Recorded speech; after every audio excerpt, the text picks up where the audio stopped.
Okay, today I'm going to have a look at this Famicom multi-slot game board. Basically, it's a Famicom with the ability to play 8 different games, which is meant to put in an arcade cabinet back in the 80s. Similar to a Playchoice.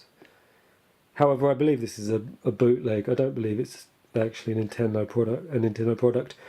It doesn't say Nintendo anywhere on the machine itself, on the board anywhere.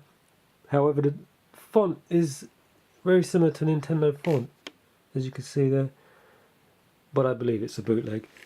Right there you can see the date, 1987, and it's got 8 different bootleg cartridges, I believe. So if I go through them, you can't see the first one, but we've got Wonder Boy 2, which is Adventure Island. We've got Tiger Hell there, it says, but it's Tiger Helly. Super Mario Bros, Mighty Bomb Jack, Arkanoid, Secros, Super Mario Bros, Nemesis, which is Gradius. So what you do is, what you would have done is you put your coin in and you get time, just like you would have done with the Playchoice machine here.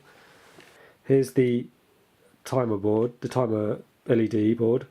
So it says the game, it says the credits, says the minutes, and over here I've got the board for inserting the credits and starting the game and selecting the game. So if I take a look at the board again, if we look on it, we've got the 36 pin connector here, and I'll go through those outputs in a minute. And then we've got dip switches there, and we've got some variable resistors, and then all these connectors which go to the different parts.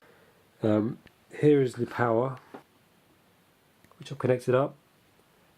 So basically, if we have a look at this, this is the 36 pin connector, and as you can see, it's got all the connections there, such as speaker, ground, game selection, player controls, coin, RGB for the video. There's a SCART pinout I made which connects it to the LCD TV. Up here I've got variable resistor information and dip switch information, which I'll go through. So I'll have a look at the dip switches next. We've got 8 dip switches. The first 6, 7 and 8, I don't know what they do. The second turns the sound on and off. It messes up if you leave it on, so I leave that off. The third, fourth and fifth dip switch change the timer. When you insert your credit, you get a different amount of time depending on the dip switches settings here. So, for example, you get free play if they're all off, and you can have 3 minutes, 5 minutes, 7 minutes, 10 minutes, 15, 20 and 30 minutes. So basically I'll just turn the machine on. Okay, so now I'm going to turn the machine on. As you can see, there's a problem with the refresh there. If I turn this variable resistor here, number 4, it fixes it, at least it should do. Sometimes it takes a while. I'll switch it to 4.3 because that's how it should be.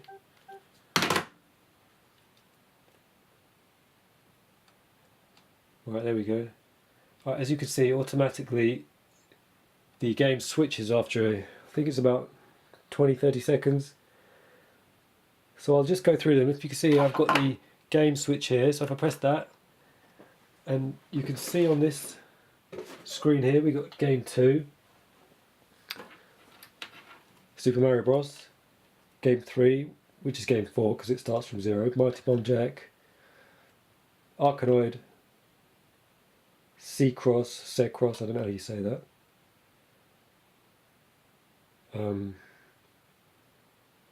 Okay, so sometimes they don't always work, and this one isn't. 7, Gradius, or Nemesis. I think that last one was Super Mario Bros again. Go back to the first one, which is 0. Okay, so I'll show you what I've mocked up here. Well, what I've made here is the arcade connector, the controls rather. As you can see, it's just standard switches.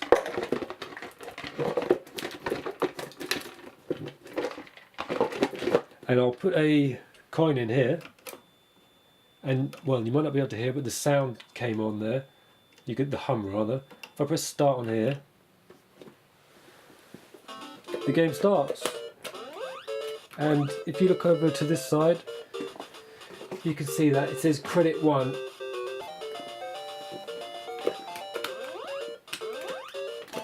So if I press that coin again, I get another credit. So it's 5 minutes per credit.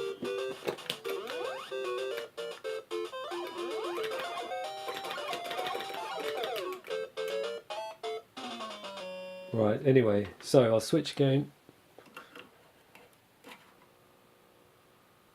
Play some Super Mario Bros. Press start on here.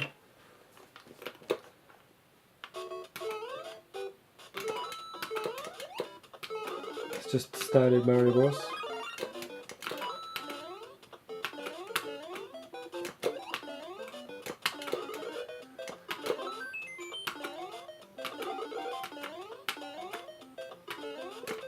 Now if you stand still for a while, if you don't touch the controls for a while, the board will turn the sound off. It's about 30-40 seconds, and then you have to move the controls for them to come on. I don't know, I guess it assumes that nobody's playing, so the sounds go off. I think that there's a dip switch for that, but it messes up the controls, so I leave that off. I'll see if that happens now.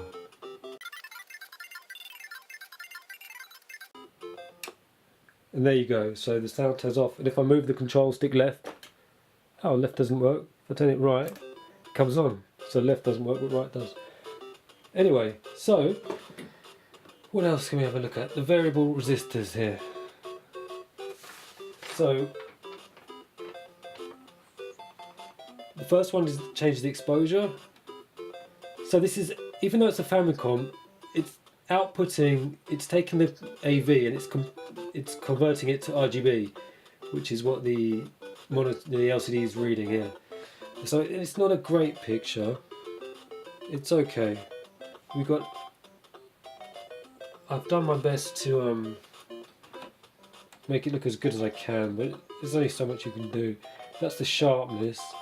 If you have it too sharp, it goes, well, there's a double image there. So after the credit runs out, basically it will reset the game, and you'll have to insert another credit before you can hit the start button. The start button will be inactive unless there's a coin in there. However, you can switch the game. This is another reason I believe it's a bootleg, is because I don't think Nintendo would release something which had such garbled graphics when you switch between games. So I'll just show you the underside of the machine.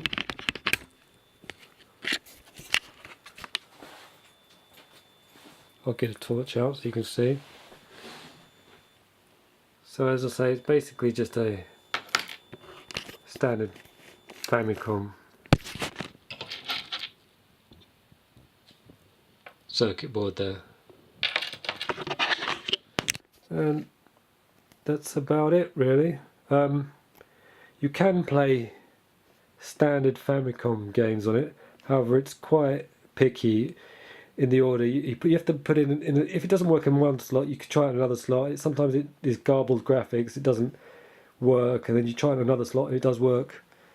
So it's a bit, it's not, some games don't even fit the slot. Some Namco games